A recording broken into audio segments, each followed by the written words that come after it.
Assalamualaikum warahmatullahi wabarakatuh. Bismillahirrahmanirrahim. Alhamdulillahirabbil alamin. Bihi nasta'inu ala umuri dunya waddin. Wassalatu wassalamu ala asyrafil anbiya'i wal mursalin sayyidina Muhammadin wa ala alihi washabbihi ajmain. Rabbi shrah li sadri wa yassir li amri wa hlul 'uqdatam min lisani yafqahu qawli. Eh, Memasuki pertemuan kedua kita itu adalah materi ini materinya belum saya kirim kepada Anda, termasuk juga untuk presentasi mulai minggu depan. Saya akan buatkan dulu jadwalnya, termasuk juga pembagiannya, supaya nanti semuanya bisa kebagian sesuai dengan tanggal yang ditetapkan. Di sini Anda bisa lihat ada poin yang berwarna kuning dan ada yang tidak berwarna kuning. Ini sebetulnya untuk meng-highlight bagian-bagian yang diperlukan untuk membedakan saja antara mana yang genap dan mana yang ganjil. Sekarang kita masuk ke pertemuan kedua, yaitu tentang peran dan tanggung jawab supervisor. Jadi ada dua poin yang akan dibahas di sini, karena ini menyangkut masalah tentang tujuan pembelajarannya untuk mengetahui tentang peran supervisor. Nanti di pertemuan ketiga, keempat, dan seterusnya nanti ada beberapa eh, model dari supervisi yang perlu Anda dalami satu persatu, dan saya akan coba untuk buatkan semua tugasnya dari awal, ya, supaya tidak terjadi kericuhan nanti tanggal-tanggalnya dan lain-lain. Termasuk sampai dengan materi kepemimpinan, Pak. Materi kepemimpinan, yaitu nanti di pertemuan keempat, 5 ini adalah materi UTS, ya. Jadi pertemuan kelima juga sudah UTS, karena semua pertemuannya kan ada 10 kali pertemuan. Kemudian nanti dilanjut eh, materi tentang kepemimpinan lagi di pertemuan ke-6. Pertemuan ke-7 itu materi tentang supervisi, atau nanti saya akan ubah di awal-awal semuanya materi supervisi, jadi nanti setelah UTS semuanya materi kepemimpinan. Gitu. Jadi nanti ada yang kebagian presentasi tentang supervisi, dan satu lagi materi tentang kepemimpinan. Oke, di pertemuan kita yang kedua ini akan kita masuk pada materi tentang peran dan tanggung jawab supervisor. Bapak Ibu, saya coba untuk menyampaikan slide ini seefektif mungkin. Ya. Pertama, ketika bertanya tentang supervisor, kalau di lembaga pendidikan yang menjalankan tugas supervisor itu ada dua. Ada supervisor internal dan ada supervisor eksternal. Supervisor internal itu adalah kepala sekolah, itu yang pertama. Kemudian yang kedua adalah orang yang dipercayai oleh kepala untuk melaksanakan tugas supervisor, membantu tugas kepala. Biasanya kalau di lembaga sanawiyah atau SMP ataupun SMA itu dilimpahkan kepada wakil kepala bidang kurikulum untuk melaksanakan, membantu tugas kepala sekolah dalam hal supervisi. Sementara untuk supervisor eksternal itu ragamnya ada beberapa buah. Ada yang terkait dengan trisula pendidikan, salah satunya adalah pengawas pengawas sekolah atau pengawas madrasah. Ada juga supervisor itu dari eksternal, seperti halnya asesor. Asesor ketika melakukan proses penilaian terhadap lembaga yang Anda miliki, kemudian dicek tentang bagaimana kondisi, situasi, keberadaan dari mulai kurikulum, sarana prasarana, tenaga pendidik dan kependidikan, kemudian lagi pengelolaan, lalu pembiayaan, penilaian, termasuk sarana prasarana, yang semuanya juga terkait dengan kebutuhan mereka untuk menilai apa yang sudah Anda lakukan selama proses itu dikerjakan di lembaga pendidikan. Jadi supervisor itu untuk eksternal itu ada dua, ada pengawas sekolah ataupun juga untuk asesor. Oke, lanjut. Apa sebetulnya peran dari supervisor itu? Yang pertama, peran supervisor itu adalah sebagai pemimpin pendidikan. leadership, educational leadership. Ya. Sebagai seorang yang menjadi apa pemimpin, berarti dia ada kewajiban untuk melid, ya, memimpin eh, ya orang-orang yang di bawah rekrutannya untuk apa? eh, Dia bertugas untuk memberikan arahan dan motivasi kepada staf yang ada di bawahnya untuk mencapai tujuan dan visi lembaga pendidikan. Jadi sebagai seorang eh, pemimpin pendidikan, supervisor itu mengarahkan semua yang ada di lembaga itu untuk mencapai tujuan dan visi lembaga. Oleh sebab itu, maka seorang yang menjadi leader di lembaga pendidikan, dia wajib menyampaikan visi misi lembaga itu kepada seluruh stakeholder. Bisa kepada siswa, guru, orang tua murid, kemudian kepada staf, dan semua orang yang terkait dengan lembaga tersebut. Gitu. Jadi nggak bisa orang tidak tahu visi lembaga. Karena pada saat dia mengajar pun nanti, apa yang diajarkannya harus mengarah pada pencapaian visi lembaga. Makanya kenapa kemudian visi lembaga itu penting untuk disosialisasikan. Jadi dibahasnya bareng-bareng berdasarkan pada yang namanya analisis internal dan eksternal. Jadi tidak bisa ujung-ujungnya visi gitu saja, nggak begitu. Ada syarat yang harus dilakukan. Itu kaitan dengan pemimpin pendidikan. Yang kedua, seorang supervisor itu adalah dia sebagai fasilitator pembelajaran. Yang namanya supervisor itu tidak langsung ada di kelas berinteraksi dengan siswa, tidak. Supervisor itu mengawasi proses pembelajaran yang dilakukan oleh guru dengan murid. Itu dalam konteks supervisi akademik atau supervisi uh, apa pembelajaran.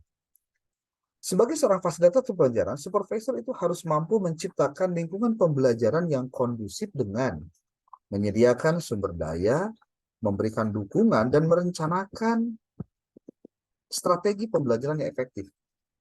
Maka kenapa kemudian sebagai seorang supervisor, dia adalah orang yang pernah jadi guru. Jadi jangan sampai orang yang jadi supervisor itu bukan orang yang mulainya jadi guru. Tapi sekali lagi, guru yang memiliki prestasi.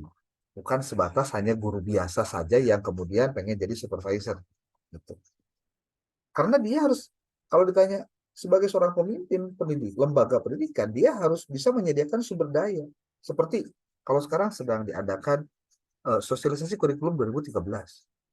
Si kepala sekolahnya pasti ada yang sudah pernah ikut atau yang ikut dengan workshop ataupun ikut kegiatan-kegiatan sosialisasi terhadap kurikulum 2013. Seharusnya ketika si kepala sekolah itu sudah mengikuti kegiatan workshop kurikulum contohnya, dia harus sampaikan itu kepada anak buahnya, kepada siswanya, kepada bukan siswa, kepada teman-teman gurunya. Karena apa? Karena apa yang dia dapatkan itu harus disampaikan kepada orang-orang yang ada di sekitar yang paling dekat dengan dia, siapa guru, gitu.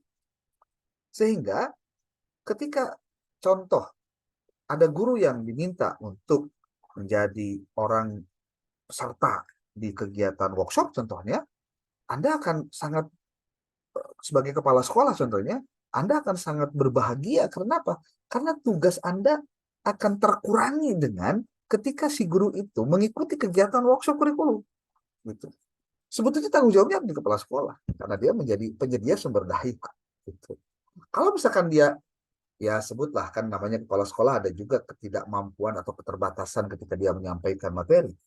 Ya dia bisa undang orang-orang ahli seperti pengawas sekolah, Widya Iswara, atau dosen yang expert di bidang itu, dia siapkan yang namanya anggarannya, karena dia menjadi apa? Fasilitator pembelajaran. Bagaimana mungkin sekarang ketika guru kurang bahan, contoh nih, di sekolah nggak ada internet, di sekolah itu perlu ada TV besar di kelas, kemudian perlu dipasang juga WiFi, contohnya untuk gampang guru melakukan apa searching materi ataupun juga untuk penambah wawasan. itu adalah kewajiban dari supervisor untuk supervisor internal, yaitu kepala sekolah. Memberi dukungan, jangan sampai ada bahasa, sekarang mah uangnya nggak ada, jadi ya udah seadanya aja. Ya nggak bisa begitu, Pak. Ya. Dan setelah itu dari persoalan fasilitator pembelajaran ini, si guru itu, si supervisor itu juga merencanakan strategi bagaimana pembelajaran yang efektif. Kita harus akui bahwa yang namanya guru itu perlu ditemani, perlu ada teman ngobrol, perlu dikasih tahu tentang hal-hal yang belum dia tahu, tentang hal-hal yang mungkin dia belum kuasai, ya. Dan itu menjadi tugas dari supervisor. Kemudian yang ketiga, peran dari supervisor itu adalah sebagai evaluator kinerja. Seorang supervisor itu sebagai seorang penilai kinerja, dia harus bisa memberikan umpan balik yang itu adalah sifatnya konstruktif terhadap apa? Kinerja dari peserta pendidik dan juga atau staf pendidikan. Sehingga memberikan rekomendasi penilaian. Artinya begini, contoh, contoh nih, ini kita fokusnya di kepala sekolah. Karena dia sebagai supervisor plus sebagai leader juga. Sebagai manajer juga sekaligus. Kalau dia selama 1 tahun tidak melakukan penilaian terhadap kinerja dari guru yang ada dalam wilayah binaannya, yang ada di lingkungan pendidikannya, berarti si kepala sekolah tidak punya data tentang apa yang harus dia lakukan tahun depan, treatment atau tindakan yang harus dia berikan kepada guru. Apakah perlu diadakan workshop, pembinaan khusus, atau sekarang bahkan mungkin kalau misalkan udah dikasih tahu berkali-kali ternyata si guru itu tidak mengubah cara mengajar, tidak menyiapkan rencana pembelajaran, tidak mengikuti aturan bagaimana cara pengajar yang benar, kepala sekolah berhak untuk memberhentikan dan mengganti guru tersebut dengan guru yang lain yang lebih kompeten. Kenapa? Karena di posisi yang sama, kepala sekolah itu akan dituntut juga oleh murid-muridnya, dituntut oleh orang tua murid yang menyekolahkan di sekolah tersebut. Apalagi kalau yang terjadi di sekolah negeri, Pak. Contoh nih, ada guru yang jarang masuk ke kelas. Kalau tidak dilakukan penilaian, tidak diberikan umpan balik, tidak diberikan masukan yang konstruktif, maka perilaku itu akan terus dan terus menerus dilakukan. Karena sedikit sekali guru yang punya kesadaran mental untuk dia bekerja tanpa disuruh. Sangat sedikit, Pak. Ya. Yang keempat, peran supervisor itu adalah sebagai pemecah masalah. Supervisor itu harus memiliki peran dalam menyelesaikan konflik atau masalah yang mungkin juga timbul di lingkungan pendidikan. Karena memang tidak mungkin tidak ada masalah. Baik masalah yang sifatnya akademik atau non-akademik. Contoh nih, ada guru yang dia kesulitan untuk, aduh saya mengajar ini gimana caranya ya, materinya susah banget. Kemudian dicari bahan juga susah. Dia bingung harus ngomong ke siapa. Dan berarti si guru itu harus tahu bahwa orang pertama yang harus dia obrolkan tentang masalah yang dia dapatkan itu adalah kepala sekolah harusnya sebagai supervisor. Jadi kalau kepala sekolahnya bilang begini, aduh saya juga nggak bisa nih, atau kepala sekolahnya mungkin ya sebutlah rada-rada gengsi kalau ngomong nggak bisa gitu ya. Aduh yang gini aja jangan ke saya dong, tuh ngobrolnya sama wakil kurikulum. Kalau dengan saya mah terlalu jauh ngobrolnya. Itu cirinya bahwa kepala sekolah itu nggak punya kompetensi, Pak. Gurunya curhat tentang masalah dia mengajar. Berarti ketika dia curhat tentang masalah dia pada saat dia mengajar ada kesulitan. Kepala sekolah sebagai supervisor wajib mendengarkan keluhan itu dan mencoba mencari tahu apa masalahnya dan bagaimana solusi. Supervisor, kepala sekolah sebagai supervisor, dia harus dapat merencanakan solusi yang efektif dalam rangka meningkatkan kualitas pendidikan. Kalau ada guru yang mengeluh bahwa dia mengalami kesulitan dalam mengajar, berarti sesungguhnya si guru tersebut sedang berada pada fase di mana dia ingin adanya perbaikan dalam mengajar. Dia ingin meningkatkan kualitas mengajarnya. Peran dari kepala sekolah sebagai supervisor berarti dia harus bisa memecahkan masalahnya. Lamun cek Sundana mah kieu, Pak. Lamun teu bisa kumanehna bikin masalahnya kabatur supaya dibere masalah eta untuk jadi solusi. Contoh, panggil pengawas madrasah, kemudian obrolkan ini kalau misalkan Dan makanya jadi kepala sekolah, jadi pemimpin itu Pak, nggak usah gengsi kalau nggak bisa. Di kita itu kadang-kadang gaya dihulakan Pak, gengsi nah dihulakan, tapi kemampuannya zero Pak. Bisanya cuma nyuruh-nyuruh doang gitu. Tapi dia tidak bisa menjadi problem solver terhadap masalah yang menyangkut tentang guru yang sedang mengalami kesulitan dalam hal mengajar. Anda jangan lupa bahwa ternyata kalau misalkan Anda dapatkan situasi di mana guru tidak ada yang mengeluh, itu sebetulnya Anda harus apa? Harus gelisah. Ini guru saya nggak ada masalah gitu mengajar. Kenapa? Kayaknya aman-aman saja. Bukan aman-aman saja, justru sedang tidak baik-baik saja gitu ketika tidak ada reaksi apa-apa. Jangan-jangan kenapa Anda anggap baik-baik saja? Karena Anda tidak turun langsung ke lapangan, tidak langsung melakukan pendekatan untuk memahami tentang apa yang terjadi di guru itu sendiri pada saat mengajar. Itu, ya. Oke, jadi peran supervisor itu pemimpin pendidikan, fasilitator pembelajaran, evaluator kinerja dengan pemecah masalah. Itu peran yang bisa dilakukan sebagai seorang supervisor. Oke, sampai di sini dulu sebelum kita masuk ke yang kedua tentang tanggung jawab supervisor. Mungkin ada yang mau dikomentari atau ada yang mau ditanyakan, silakan.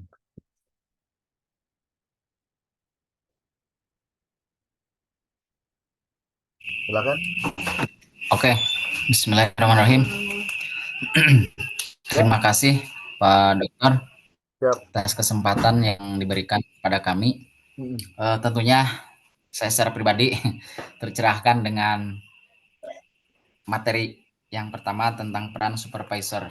Mm-mm. Eh, ini mungkin bicara pengalaman saja di lapangan, Ya, bahwasanya peran kepala sekolah itu kalau di sini dijabarkan ada 4.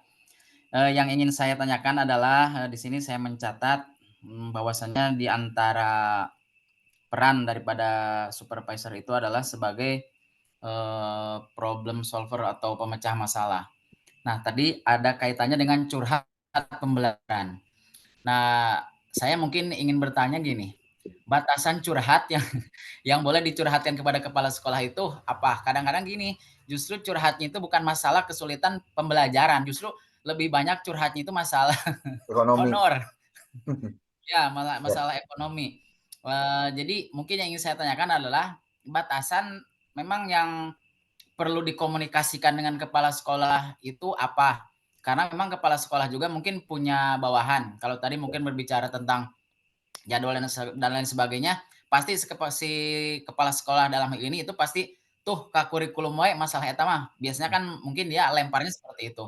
Yang ya, ingin saya tanyakan adalah batasan daripada apa yang harus dikomunikasikan dengan kepala sekolah karena saya yakin tidak semuanya harus dikomunikasikan dengan kepala sekolah secara langsung. Oke, terima kasih Pak Dokter. ya. Pertanyaan yang baik, Pak Haris.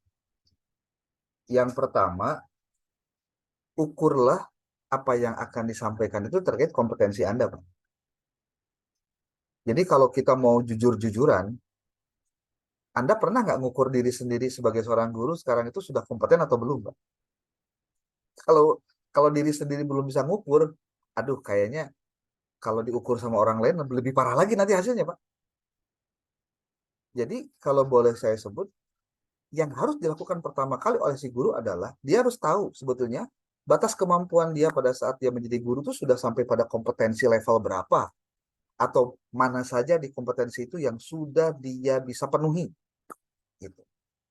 Yang pertama. Sehingga pada saat dia contoh mengeluhkan tentang apa yang harusnya dia kerjakan, berarti dia harus tahu kepala sekolah itu bahwa kompetensi guru saya itu perlu ditingkatkan. Berarti dia harus cari solusi bagaimana kemudian ini guru-guru saya, guru-guru tempat saya untuk meningkatkan kemampuan itu di-upgrade kemampuannya. Istilahnya gini, Pak. Identifikasi deh apa sih masalah di guru yang tempat Anda mengajar. Berarti kalau tadi pertanyaannya apa batasannya yang disampaikan untuk curhat atau kepada guru? Kalau buat saya, Pak, pastikan Anda menyampaikan hal-hal terkait bagaimana peningkatan diri Anda dalam hal kompetensi sebagai seorang guru. Termasuk boleh jadi ketika peningkatan kompetensi itu berkaitan dengan penyediaan sarana prasarana, ya harus sampaikan juga. Pak, saya itu sudah menyiapkan bahan nih berupa PowerPoint, tapi ini infokusnya kurang bagus nih, bahkan mungkin nggak bisa nyala. Mohon disiapkan, Pak. Itu kan curhat bagus, Pak. Paling dia bilang begini, ya Pak Aris, mohon maaf ya, bukan saya nggak mengagendakan, ini dananya masih terbatas. Kita akan agendakan di semester depan ya Pak. Tuh paling tidak kalau diomongin kan berarti ada ada gambaran, ada solusi Pak. Kalau Anda nggak ngomong berarti nggak bakalan ada solusi. Dianggapnya gurunya baik-baik saja. Gitu. Cuma kadang-kadang ada juga Pak pimpinan yang sudah mengkat dari awal. Pokoknya guru temennya ngomongin masalah sarana prasarana. Oh, apalagi ngomongin masalah duduitan, Pak. Gitu. Ah, itu kan repot juga. Itu toxic leadership, Pak, itu, Pak. Pemimpin toksik itu ada, Pak. Kenapa? Karena dia sudah batasi kemampuan guru untuk tidak berbicara di luar levelnya. Nah, itu persoalan juga. Nah, jadi kalau buat saya, Pak Haris, yang Anda harus sampaikan lebih pada bagaimana peningkatan kompetensi Anda. Termasuk mungkin hal-hal yang menunjang itu. Penyediaan sarpras, kalau misalkan ada bermasalah dengan guru yang lain juga tolong disampaikan. Anda tidak bisa jadi guru hebat sendirian ketika di sekolah, Pak. Anda harus menjadi bagian dari orang-orang yang apa? Yang menghebatkan murid-murid Anda. Tapi kalau ternyata Anda mencari model atau role model siapa yang jadi contoh saya mengajar di tempat kerja saya ternyata tidak ada, ya, maka jadilah Anda sebagai role model itu maksudnya, Pak. Jangan kemudian Anda saya mau alus-alus teh ngajar teh naon rugi da eueuh geuning di dieu mah garoreng unggul contohna. Nah kan rata-rata kita suka suka menjadi underestimate ketika tidak ada orang yang mungkin bisa jadi contoh buat kita. Keliru, Pak. Kalau tidak ada satupun orang di tempat kita mengajar yang bisa kita jadikan role model, contoh ngajarnya bagus, tepat waktu, hadir, dia suka bersemangat namun belajar tentang hal-hal baru contohnya. Ya kalau misalkan Anda tidak menemukan orang yang Anda ingin jadikan role model, Andalah yang harus tampil menjadi role model itu. Walaupun mungkin Anda tidak perlu juga pengumuman, hei, kamu nempo guru berkualitas juga saya. Untuk kudu ngomong gitu, ya. Karena itu juga tidak akan membuat Anda jadi berkualitas. Karena kualitas seseorang itu sebetulnya bukan untuk diomongkan, Pak. Tapi untuk dibuktikan. Itu masalahnya. Apa yang akan Anda buktikan untuk menunjukkan kemampuan Anda? Gitu. Makanya kita harus tahu persis bahwa dalam hal ini, apa yang kita sampaikan juga perlu momentum yang tepat juga, Pak. Ya. Lamun tema ketinggali mana ke para rusing, kepala sekolah teh, ulah langsung ngobrolkan masalah, Pak. Oke, orang kalau jadi lain meresolusi, Pak, jadi nambahan masalah mana nah jadi ini. Kadang-kadang ada juga Pak pemimpin-pemimpin yang kadang-kadang suka larut dalam suasana tertentu gitu. Jadi lamun manehna keur ngambek, jadi ngambek ke stafna gitu Pak nya. Lamun ayeuna manehna keur bunga jarang bunga oke Pak, ngambek keneh heuh keeh da hayangna ngambek gitu. Ada juga lah yang begitu. Kadang-kadang kita harus melihat suasana batin orang yang kita ajak ngobrol juga. Jadi komunikasi itu juga terkait dengan banyak faktor, Pak. Waktu, konten yang disampaikan, cara kita menyampaikan, konteks yang kita sampaikan itu akan berpengaruh terhadap penyampaian tujuan dari apa yang kita sampaikan. Begitu, Pak Aris ya. Oke, mungkin ada yang lain? Izin Pak Dokter. Yuk, silakan. Ya. Ini kan kalau misalnya di tingkat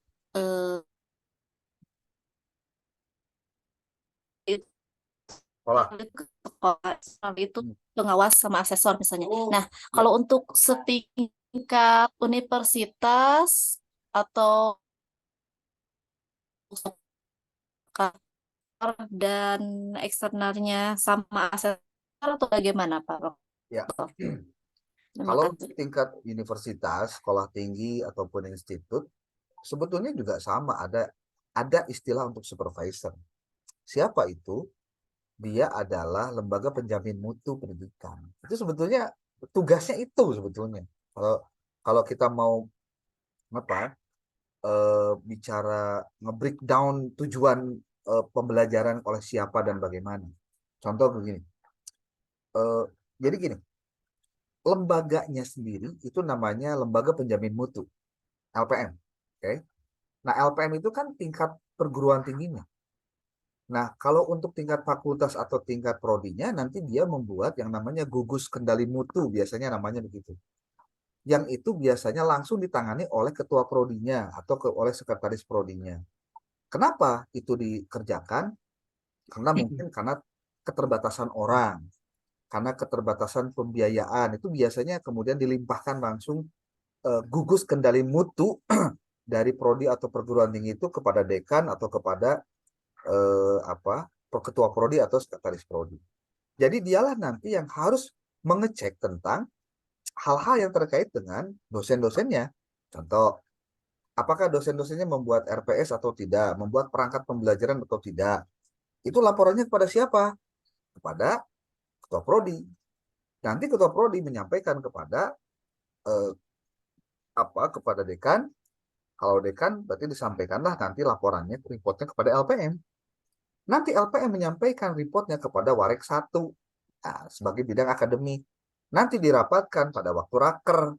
Jadi sebetulnya polanya begitu gitu. Nah, perbedaannya memang dengan di lembaga sekolah. Pertama, kalau lembaga sekolah kan jumlah sebutnya jumlah gurunya terbatas. Jadi kepala sekolah itu bisa langsung bisa langsung ini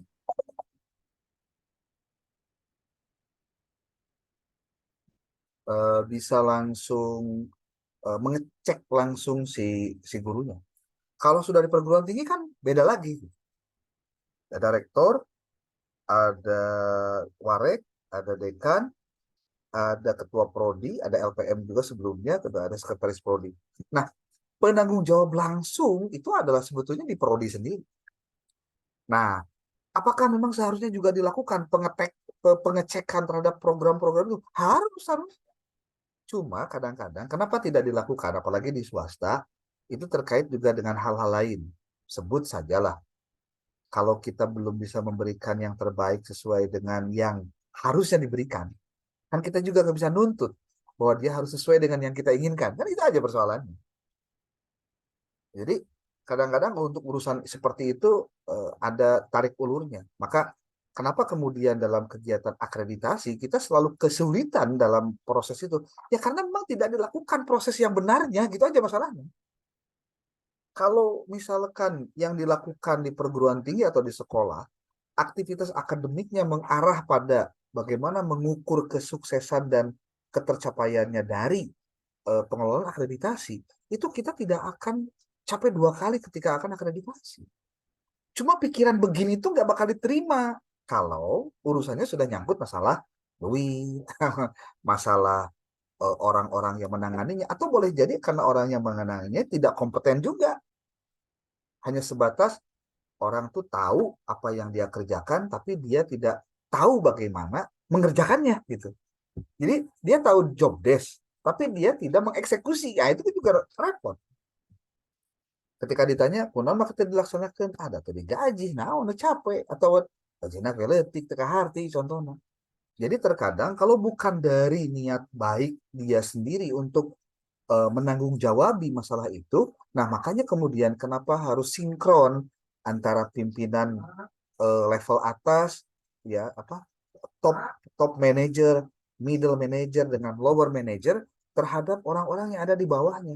Karena inilah sebetulnya yang menjadi kunci dari kegiatan. Jadi prinsipnya kan begini. Supervisi ini adalah cara bagaimana meningkatkan kualitas pembelajaran. Pahami itu dulu deh. Bagaimana meningkatkan kualitas pembelajaran? Tingkatkan kualitas pengajarnya, kualitas gurunya, kualitas dosennya, gitu loh.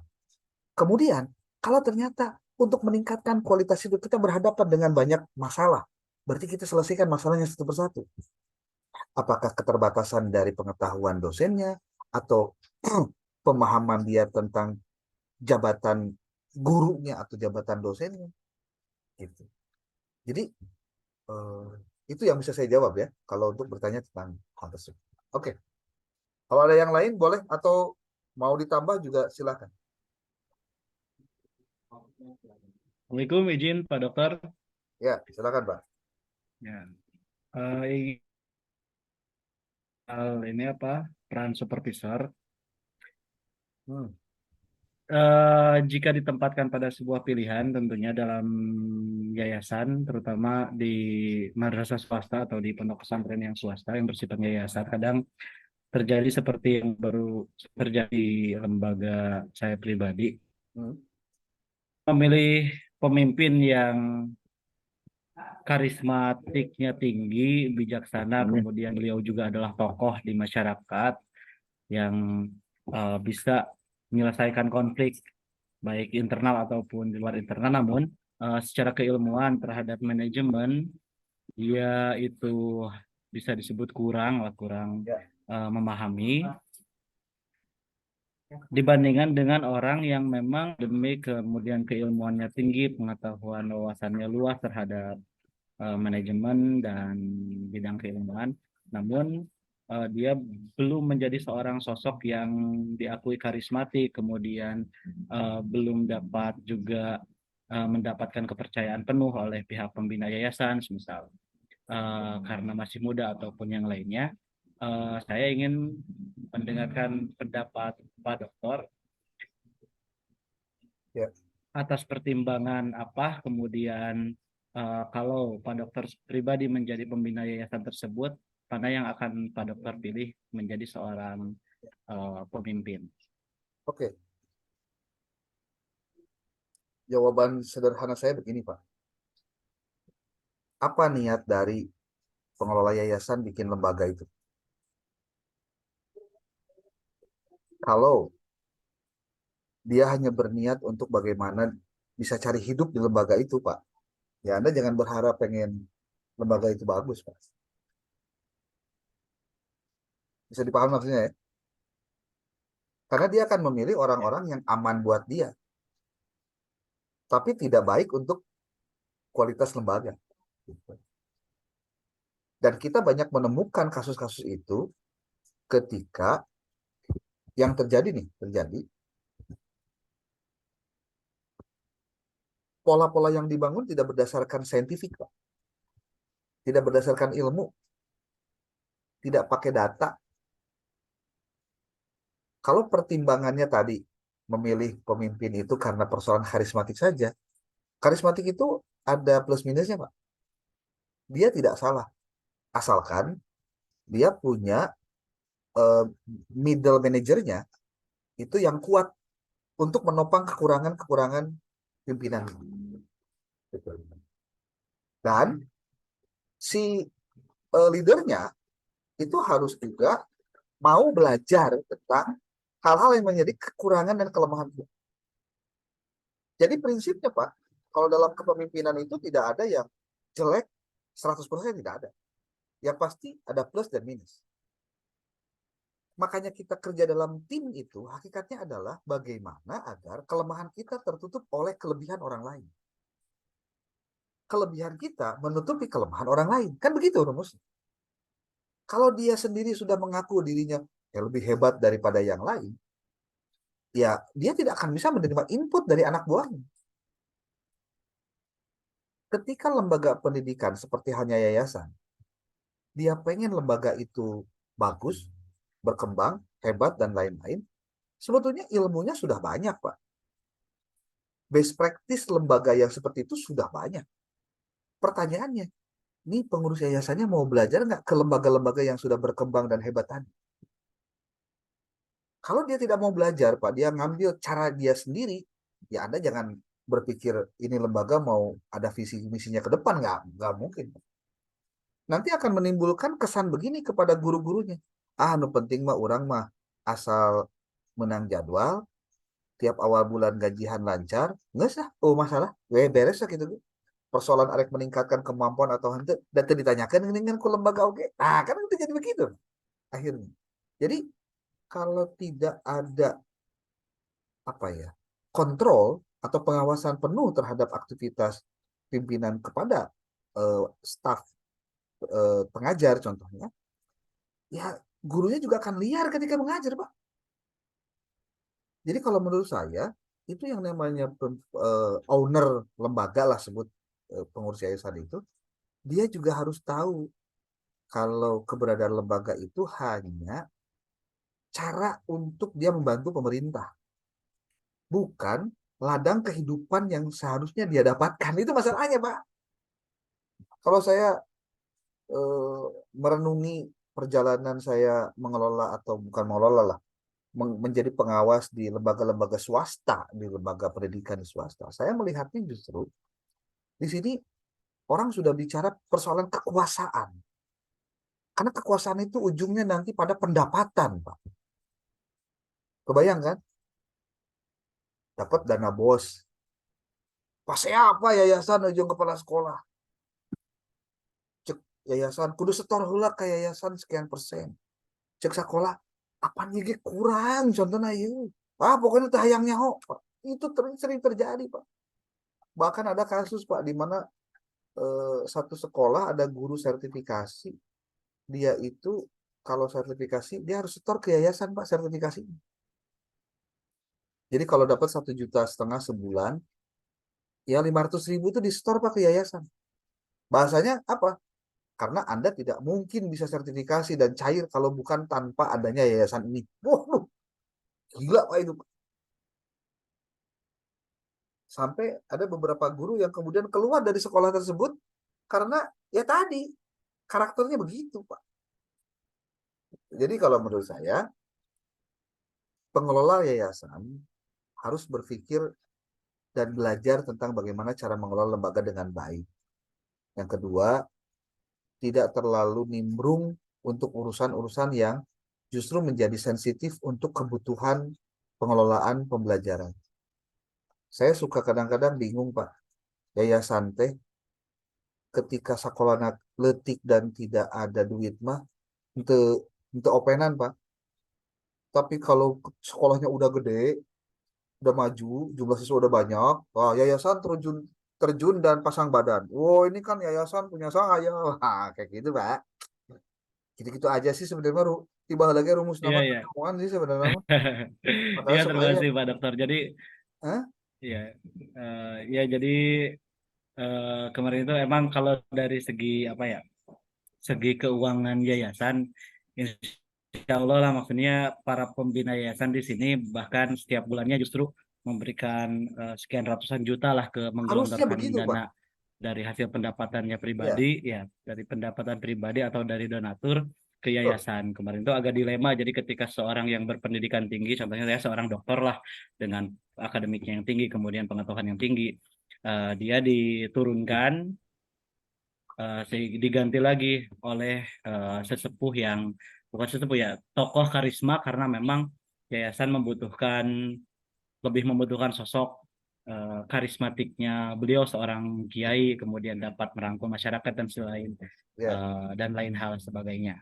Nah, jadi agak ada dua kubu, yang ini mendukung ya dokter inilah jadi pimpinan pesantren, yang lain jangan, dia masih muda, karismatiknya masih rendah, mending Pak Kiai ini aja yang jadi pimpinan. Nah, itu kemarin jadi saya penasaran aja, pengen mendengar pandangan Ya. doktermu terhadap hal tersebut, apalagi ketika tadi membahas tentang peran supervisor itu. Terima kasih Pak Dokter. Oke. Ada yang lain? Silakan.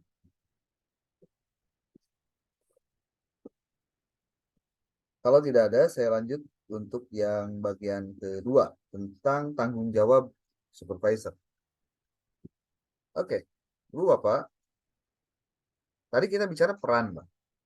Peran itu melekat pada profesi, ya. Setiap kita punya peran, ya. Sementara ketika bicara tanggung jawab, berarti di situ sudah bicara tentang tugas pokoknya apa. Pertama, yang namanya supervisor itu dia bagian dari yang bertugas dalam pengembangan karyawan. Sebut di sini pengembangan guru sebagai tenaga pendidik dan kependidikan. Tenaga kependidikan itu bisa PU, bendahara, laboran, pustakawan, kemudian juga eh, staf yang ada di kebersihan, contohnya OB atau kebersihan ataupun keamanan, security. Supervisor punya tanggung jawab untuk mengidentifikasi kebutuhan pengembangan karyawan dan penyelenggaraan pelatihan yang sesuai guna meningkatkan kompetensi mereka. Nah ini nih Pak, kenapa kemudian kepala sekolah harus punya program pengembangan karyawan itu? Karena karyawan itu perlu diberikan dilatihan, kudu di-train gitu Pak. Supaya dia itu ada sesuatu yang, oh saya itu ada manfaatnya juga ya ketika belajar ini. Gitu. Dengan kurikulum 2013 sebetulnya itu adalah wahana dan cara paling tepat agar guru itu bisa belajar bagaimana pengelolaan kurikulum 2013. Tidak hanya gurunya saja, Pak. Dirinya pun sebagai kepala sekolah itu wajib mengembangkan diri, Pak. Mohon maaf nih, ini kasus ya. Kalau di sekolah negeri, Pak, rata-rata sekolah negeri mah karena diawasinya langsung oleh, kalau di Kementerian Agama kan langsung oleh Kasipendis atau Penmad lah, Penmad. Kalau di daerah ya. Kemudian untuk tingkat kanwilnya kan langsung oleh Kabid, Pak. Kemudian itu menjadi ukuran loyalitas terhadap pimpinan oleh kepala Kemenang. Nah, ini nih. Kalau negeri itu ketat, Pak. Karena kalau negeri yang namanya PNS kan takutnya oleh selembar kertas yang namanya SK, Pak. Jadi kalau SK dia ditempatkan, seling pindah ke tempat terjauh kan enggak, Pak. Gitu. Nah, kalau di swasta, ini yang menarik, Pak. Di lembaga pendidikan yang dikelola oleh masyarakat, ini boleh jadi kepala sekolah itu ada 4 jenis ya. Kalau boleh saya sebut 4 jenis. Mungkin bisa 5 lah, tapi saya nyebut 4 dulu deh. 1, kepala sekolah yang real kepala sekolah. Artinya, dia memang terdaftar sebagai kepala, bekerja sebagai kepala, bertugas sebagai kepala, ngapa-ngapain dia sebagai kepalanya. Jadi kalau ada undangan rapat dinas oleh kementerian, Kemenag atau oleh dinas pendidikan, dia sendiri yang hadir sebagai kepala. Oke. Ada yang kedua, kepalanya dia, tapi yang mengerjakan yang lain. Seperti kepala sekolahnya si A, tapi yang sering rapatnya si B. Gitu. Si kepala nama tara pernah ngiluan rapat keluar. Jadi nu pinter nanti si B, anak buahnya. Makanya ada kesulitan nanti ketika dia harus menyambungkan informasi yang diterima dari luar kepada internal. Karena posisinya dia sebetulnya bukan kepala. Yang ketiga, ada Pak, ini yang luar biasa juga nih. Ada istilah kepala sekolah langit, ada kepala sekolah bumi, Pak. Kepala sekolah langit itu kepala sekolah yang tercantum di dalam EMIS, Simpatika, atau di dalam Dapodik. Tetapi realnya itu ada yang mengerjakan yang lain. Entah itu ketua yayasannya ataupun anggota yayasannya. Pokoknya tambah kedengaran nih hungkul, Pak. Itu. Ada yang keempat. Kalau yang keempat, sudahlah tadi langit dengan bumi, juga lebih patah lagi. Pengelolaan dan kekuasaannya bukan pada orang-orang itu, bukan pada si kepala langit, bukan si kepala bumi, tapi pihak eksternal lain seperti yayasan. Nah itu kan bagaimana mungkin kalau dengan pola yang kedua, ketiga, keempat tadi, mereka akan tahu tentang apa yang dibutuhkan oleh anak buah saya tentang kebutuhan peningkatan kompetensi yang dimiliki oleh mereka. Makanya kenapa kemudian rata-rata lembaga pendidikan seperti itu la mutu wala yahya, tidak bermutu dan kekurangan biaya. Bahkan lebih ekstrim lagi, Pak.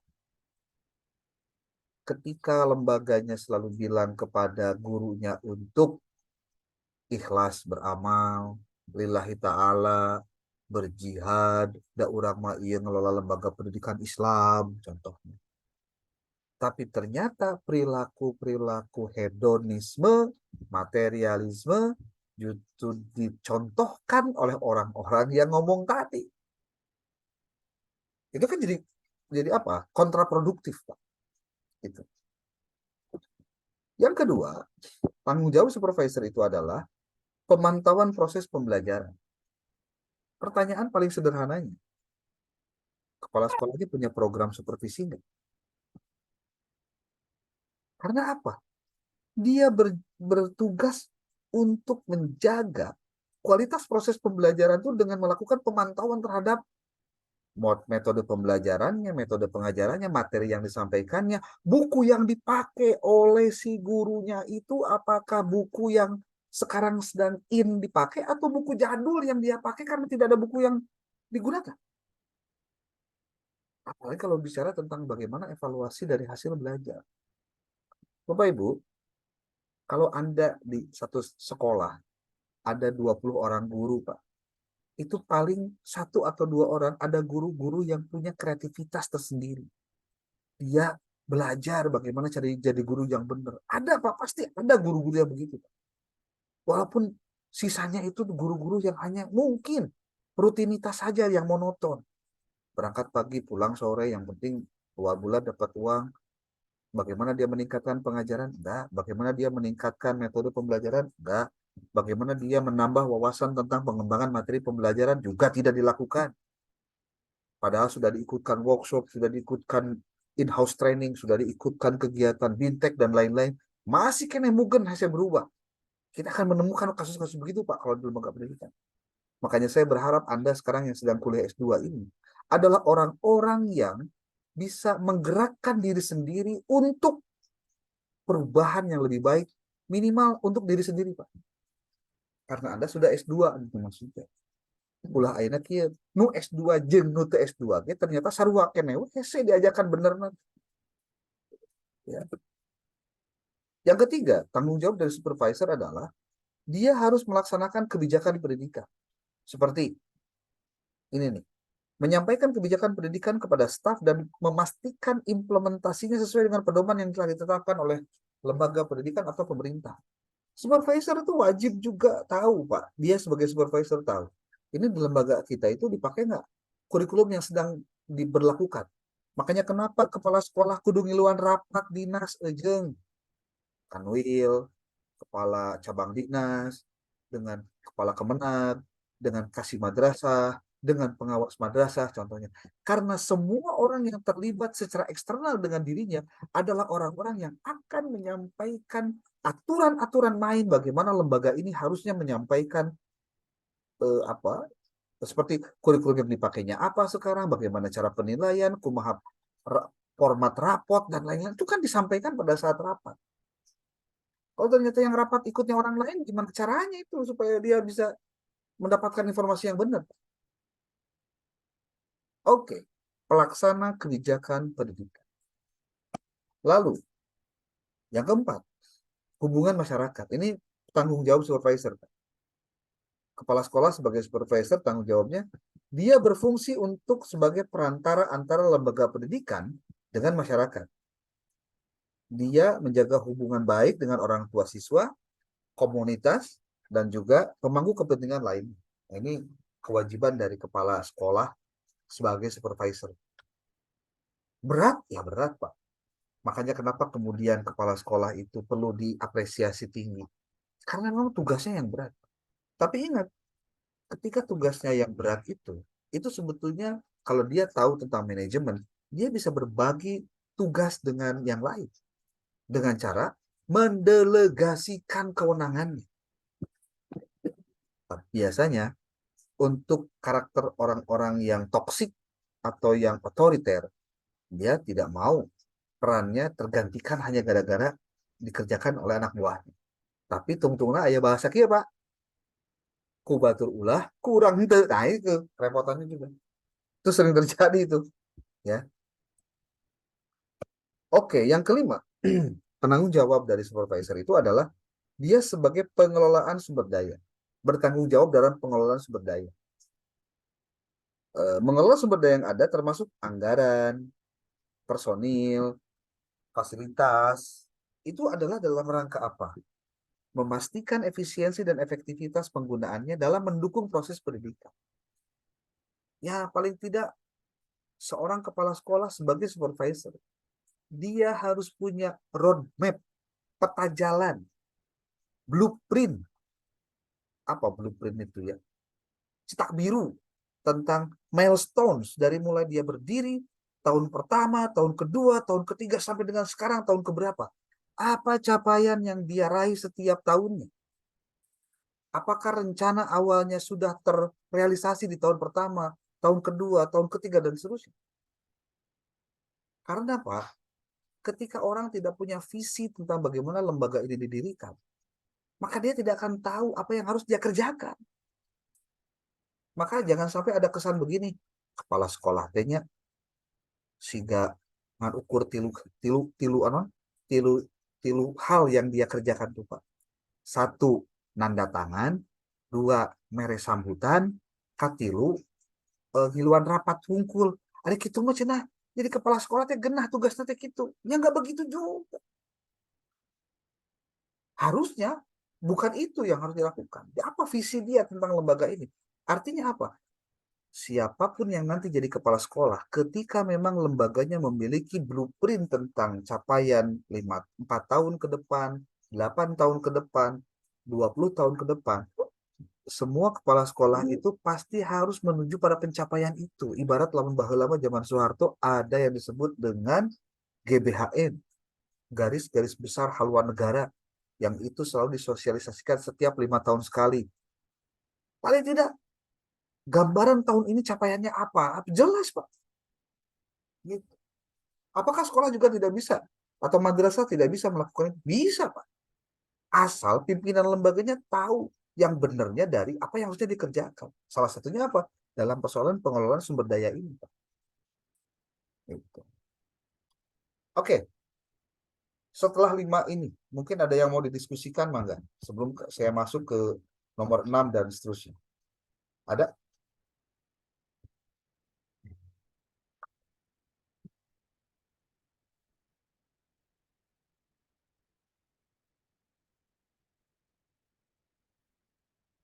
Ada, Pak? Bu? Ayo.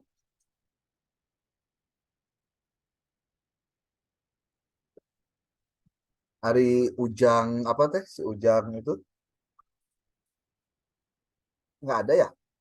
Nggak kuliah? Yang Yanto Ujang Yanto. Ujang Yanto ya tuh. ada. Mana orang nak? Eta YMT bukan itu? Coba tuh. Ini yang YNT kayaknya.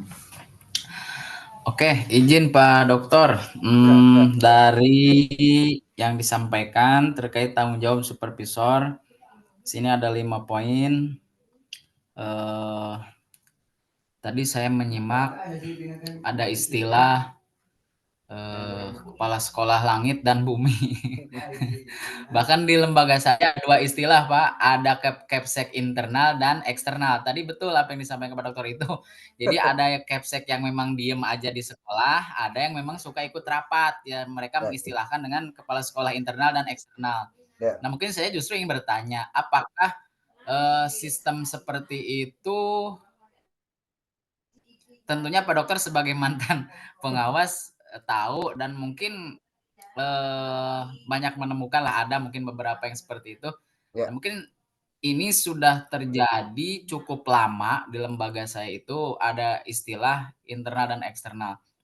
Jadi mungkin kenapa sampai ada 2 ya, karena yang pertama karena ada penghargaan terhadap seseorang yang jasa terhadap lembaga, dia diangkat jadi kepala sekolah. Di satu sisi memang dia tidak punya kemampuan, akhirnya dia mendelegasikan yang istilahnya kepala sekolah eksternal itu untuk semua kegiatan-kegiatan yang menyangkut kependidikan itu bahkan kepadanya. Sehingga terjadi masalah. Terjadi masalahnya adalah saat kita akan berkomunikasi itu istilah kudu ka mana ieu teh, da kepala sekolah lagi aya 2 kan seperti itu. Apa menjadi kebingungan karena dua-duanya yang merasa mereka kepala sekolah. Ketika kita istilahnya kalau bahasa tadi kita sambungkan curhat kepada yang satu, kemudian yang satu itu tidak tahu, dia merasa tersinggung. Nah ini kan akan menjadi masalah yang saya rasakan, ini menjadi masalah yang terus berkepanjangan. Mungkin pertanyaan saya adalah apakah itu legal, sah, atau bagaimana gitu, Dokter? Terima kasih. Ya, awalnya itu jadi alternatif solusi sebenarnya. Tapi justru ketika didiamkan, itu menjadi masalah berikutnya, Pak. Jadi itu awalnya solusi, kemudian berujung jadi masalah. Dan masalahnya pelik itu. Kalau dalam istilah penelitian itu ada de jure dan de facto, Pak. De jure itu artinya yang memang sesuai SK, tapi de facto-nya siapa yang berperan. Nah, itu kan juga repot. Nah, kalau menurut saya apakah itu baik apa jelek? Salah, Pak. Lain bicaranya lain Salah. lain alus jenggolin. Salah itu salah. Kalau Anda memang jadi pimpinan ditunjuk oleh lembaga, termasuk lembaganya sendiri, nggak boleh bikin kebijakan yang ambigu dengan mengangkat dua orang yang dengan peran yang berbeda untuk melakukan pekerjaan yang sama.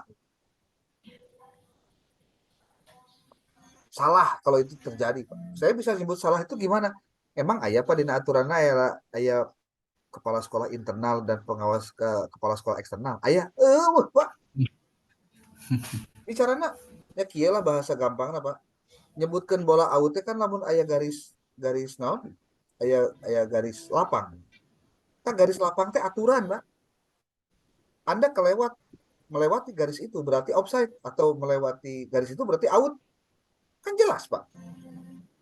Anda bicara aturan. Ayat teh aturannya menyebutkan itu. Berarti lamun kitu kumaha? Salah, Pak. Dan itu hanya menambah masalah saja sebenarnya. Menambah masalah saja. Betul. Jadi boro-boro mikiran kumaha peningkatan kualitas. Eta masih kene pepuket masalah urusan kekuasaan, Pak, kade. Gitu. Oke, ada yang lain? Izin Pak Dokter, mau bertanya Pak Dokter. Ya, silakan. Ya. Gini Pak Dokter, tadi Pak Aris juga sudah menyampaikan antara langit dan bumi ya.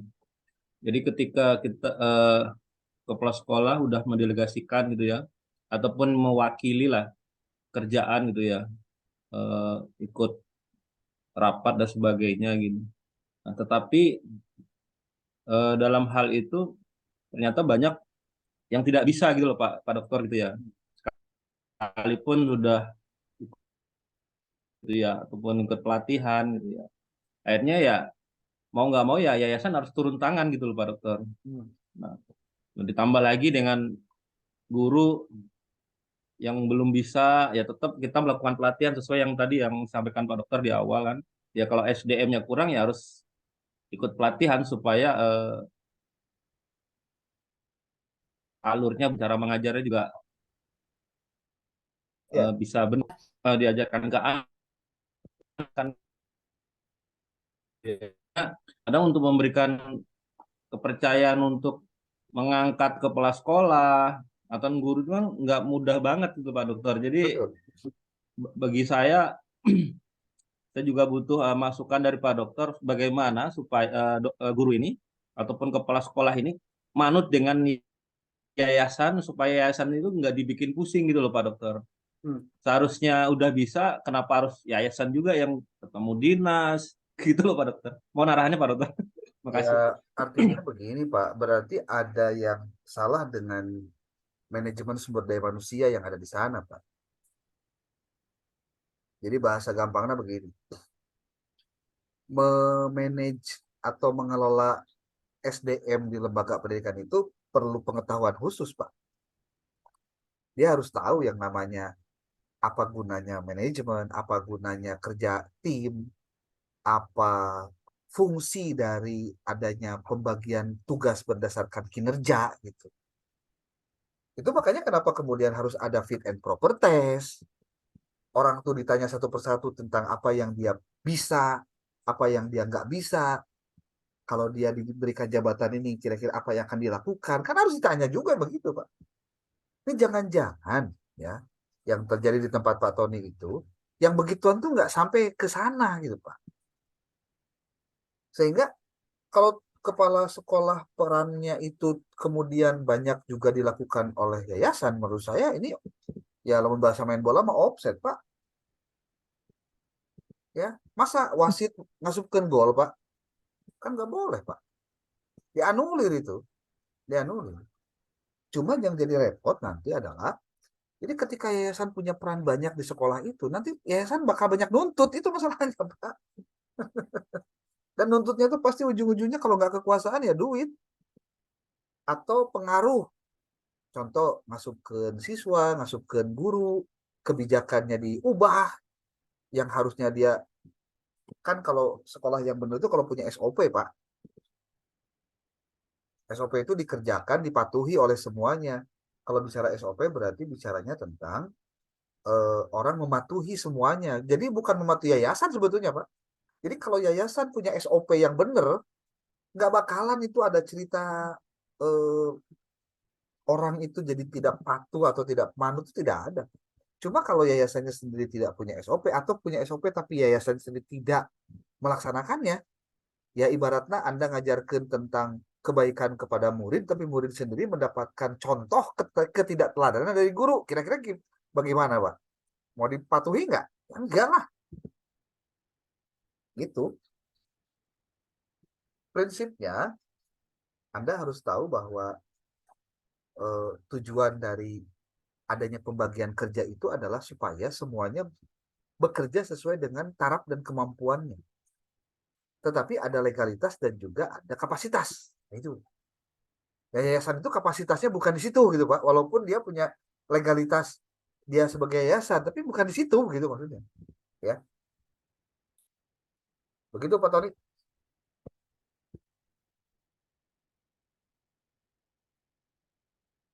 Pak Tony, kedengaran suara saya? Suaranya nggak keluar, Pak. Ya, halo. Ya, Nah, jadi gini Pak Dokter, ya. tambahan lagi ya. Yang tadinya itu bagus Pak Dokter gitu loh. Makanya saya selalu sampaikan kepada guru saya juga, cobalah bergaul dengan teman-teman yang apa namanya, yang punya pemikiran maju lah gitu ya. Ya. Kadang yang tadinya udah bagus, bahkan dari koordinator kecamatan juga, Pak Tony alhamdulillah gurunya setiap kegiatan aktif, udah bisa. Tapi akhir-akhir ini ada perubahan yang saya amati ini, saya juga kaget kapan itu dapat panggilan dari dinas, Pak Tony coba menghadap ke dinas, ketemu Pak Kabid gitu ya. Makanya ternyata ada pekerjaan yang belum terselesaikan, makanya kenapa bisa seperti ini? Saya pikir saya, waduh, Ya. sampai yayasan dipanggil gitu Pak Dokter. Jadi ada pengaruh apa? Ternyata ya saya selidiki ya dia malah pindah sekolah gitu loh Pak Dokter. Jadi ya beban yayasan untuk menyelesaikan itu. Ya. Pikir saya, wah ini salah pergaulan nih Bang gitu. Betul, betul, betul. Ya, mungkin itu juga jadi atau orang yang ditugasinya karena punya ketidakpuasan bekerja, Pak. Akhirnya dia memilih jalan yang lain. Ya, boleh jadi itu terjadi sehingga tugas dia tidak dituntaskan gitu, Pak. Ya, mudah-mudahan semua kita bisa menghargai peran yang dilakukan oleh orang lain tanpa harus merendahkan pekerjaannya, Pak. Gitu. Ya, ya pelajaran buat saya gitu aja Pak Dokter. Kita tuh kadang-kadang gitu sih. Tadinya mencoba untuk berbuat baik, tapi ujung-ujungnya jadi nggak baik sebenarnya gitu, Pak. Ya memang memberikan kepercayaan itu kadang pertimbangan harus matang banget Pak Dokter gitu loh. Ya, tapi yang harus diingat, Pak, memberikan kepercayaan itu harus juga didampingi dengan fakta integritas, Pak. Iya. Baik Kalau Pak Dokter, terima ya, kasih. oke. Ada yang lain? Kalau tidak ada, kita lanjut dulu nih untuk sesi terakhir untuk materi tentang eh, tanggung jawab, tanggung jawab. Tadi sudah saya sampaikan 5 hal tentang tanggung jawab dari supervisor. Nah, sekarang tanggung jawab ke-6 itu adalah pembinaan dan pengembangan profesional, Pak. Dia harus melakukan yang disebut dengan mentoring. Maksudnya bahwa supervisor itu dapat berperan juga sebagai mentor, Pak, bagi pendidik.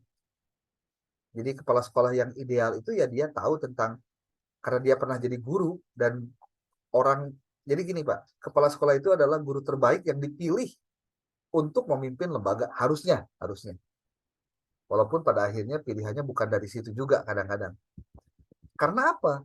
Dia tidak menyadari bahwa sesungguhnya peran kepala sekolah itu tidak hanya sebatas di urusan pencairan honor, Pak. Tapi dia ada juga sebagai mentor bagi pendidik yang lain, memberikan bimbingan juga, dan berbagi pengalaman guna membantu pengembangan profesional mereka. Bahasanya begini, Pak. Saya jadi kepala sekolah itu karena saya berprestasi. Saya punya kapasitas. Saya ingin nanti yang menggantikan saya orang yang lebih hebat dari saya. Itu tuh, Pak. Jadi artinya ada semangat juga nih dari orang-orang yang sedang belajar untuk dia mengikuti jejak langkah kepala sekolah. Kemudian yang ketujuh, Pak. Nah, ini, Pak. Sebagai pengembang kurikulum. Maksudnya bagaimana? Kepala sekolah itu terlibat, Pak, dalam perencanaan dan pengembangan kurikulum.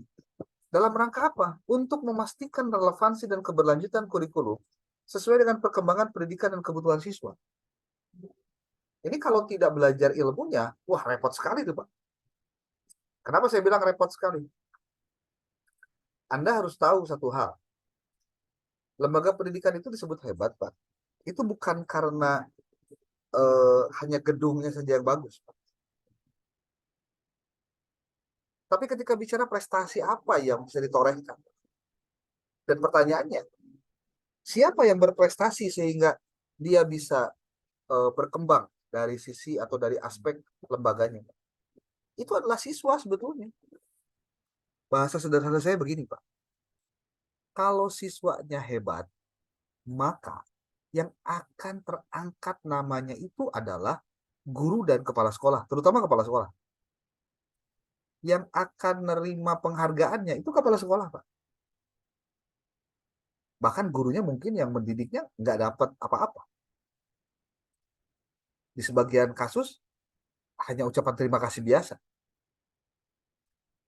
Nah, itu hanya akan terjadi jika pada proses pengelolaan lembaga pendidikan, si kepala sekolah itu sebagai supervisor, dia bisa mengembangkan kurikulumnya menjadi lebih menarik.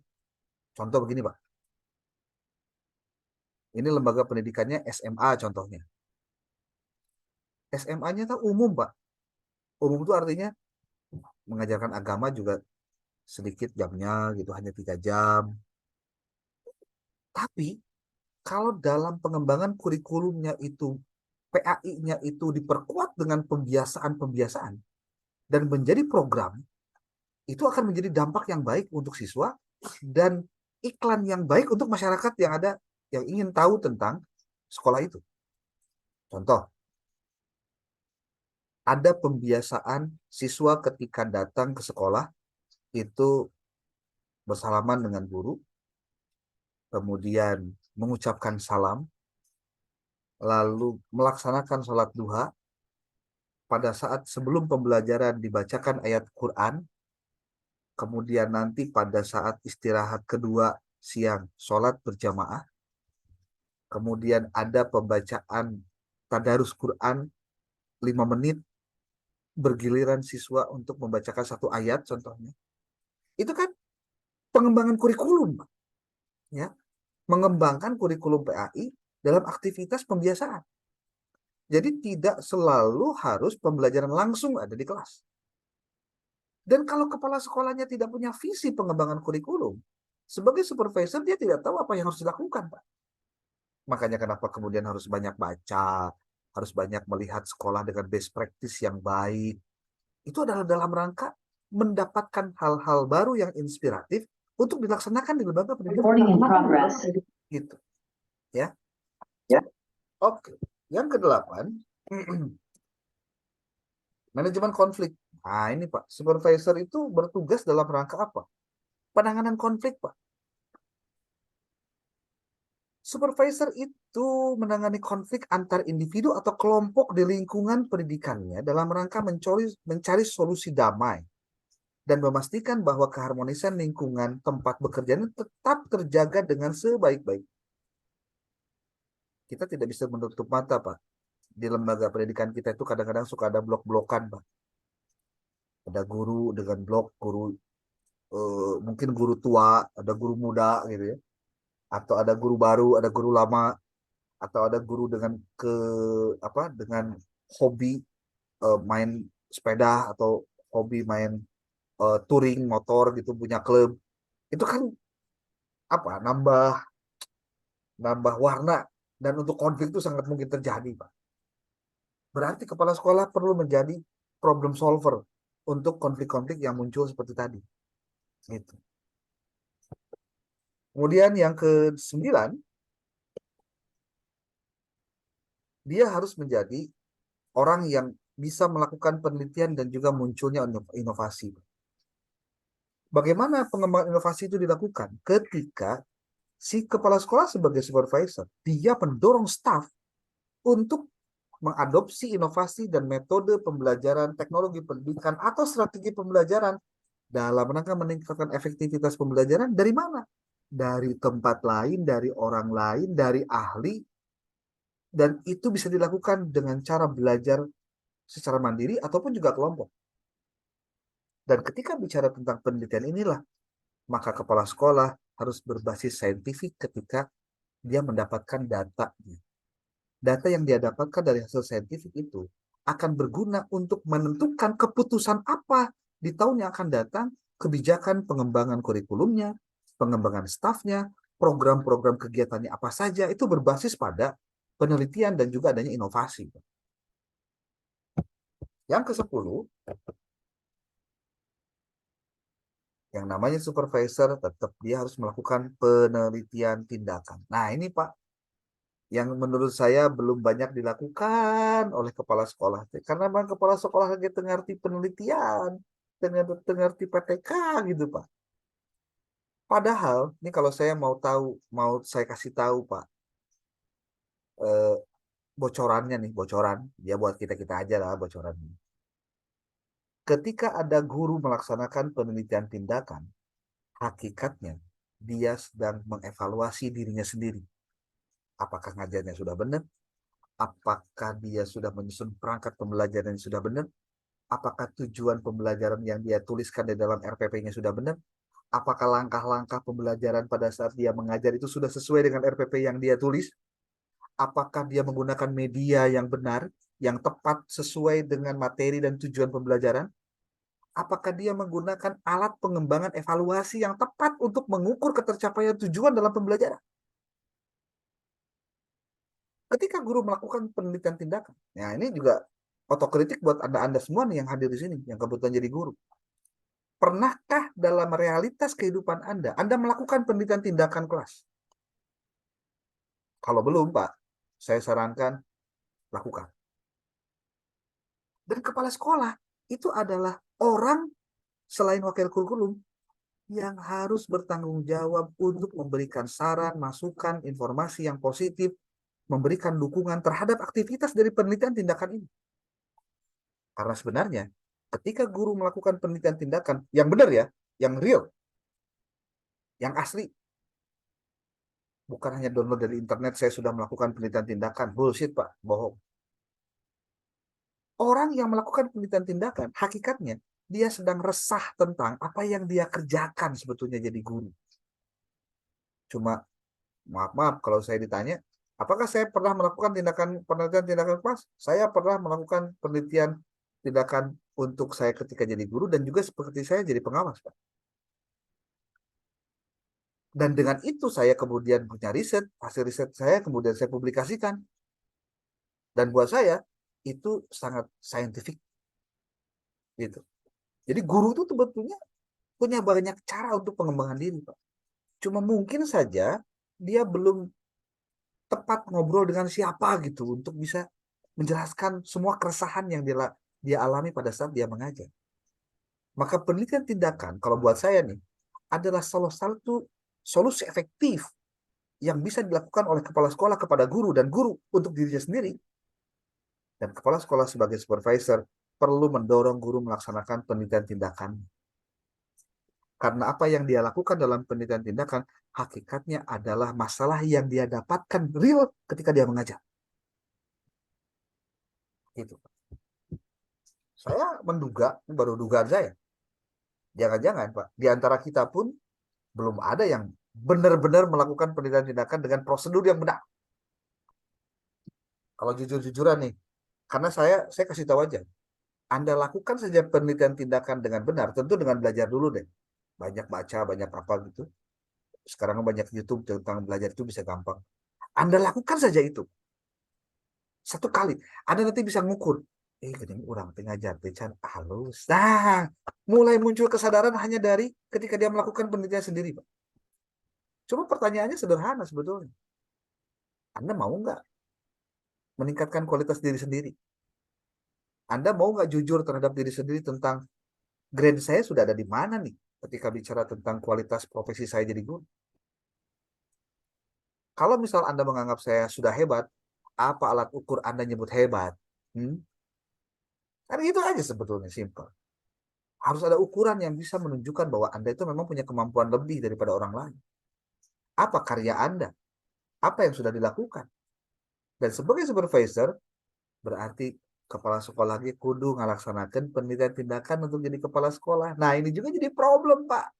Tidak sedikit memang kepala sekolah lagi tidak melakukan penelitian tindakan. Di negeri wae oge nu ngaranna penelitian tindakan kadang-kadang aya tim khusus nunyiankeun, Pak. Hanya beberapa orang saja kepala sekolah dengan kemampuan yang baik, banyak belajar dan berusaha untuk meningkatkan kualitas dirinya. Dia mau melakukan itu semua, Pak. Makanya kalau dengan kuliah S2 ini Anda ada perubahan dari cara berpikir, kemudian eksekusi tindakan Anda memang berbeda dengan teman-teman Anda yang lain, berarti Anda itu kuliah S2 lain sekedar kaleng-kaleng, Pak, kuliah S2-nya. Tapi memang Anda memiliki efek dan dampak yang besar dari kuliah ini dalam peningkatan kemampuan diri sendiri, Pak. Oke. Ada yang mau dikomentari, boleh, Pak.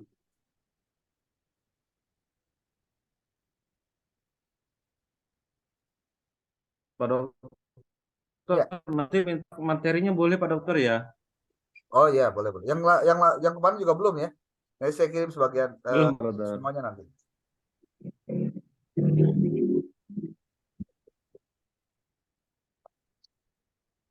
Gimana, Pak? Ini sudah jam 21.07. Nah, kan. Sekarang masih ada kuliah satu lagi? Masih Pak Dokter. Wih, mata kuliah siapa? Pak Dokter Dadang. Wih, jam berapa beresnya tuh? Jam 11. Hah? Jam 11. Oh, jam 11. Iya dah. Oke, yang penting adanya semangat lah, ya. Ini saya Semangat terus Pak Dokter. masih belum tahu juga ini teman-teman yang lain nih kayak gimana nih. Oke, kalau memang belum sudah ada yang mau disampaikan lagi, boleh. Sok, terakhir. Ada?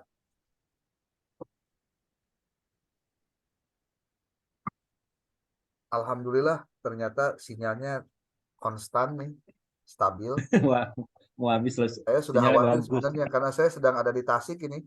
Tasiknya juga Wih. udah jauh. Masya Allah. Tapi ya, alhamdulillah ternyata orbit saya bagus, stabil, jadi alhamdulillah. Oke, Bapak Ibu, terima kasih atas waktunya. Kita ketemu Terima lagi kasih Pak nanti. Dokter. Nanti saya akan kirimkan file-file untuk tugas dan sebagainya, termasuk pembagian untuk presentasinya. Saya minta nih teman-teman yang masih off kamera dan tidak komentar, ya saya tidak bisa menuntut lagi ya, kecuali kesadaran dan juga mudah-mudahan malaikat memudahkan Anda untuk membuka hatinya ya. Gitu. Amin. Oke. Amin. Wabillahi taufiq wal hidayah. Wal muwaffiq ila aqwamit thoriq. Assalamualaikum warahmatullahi wabarakatuh.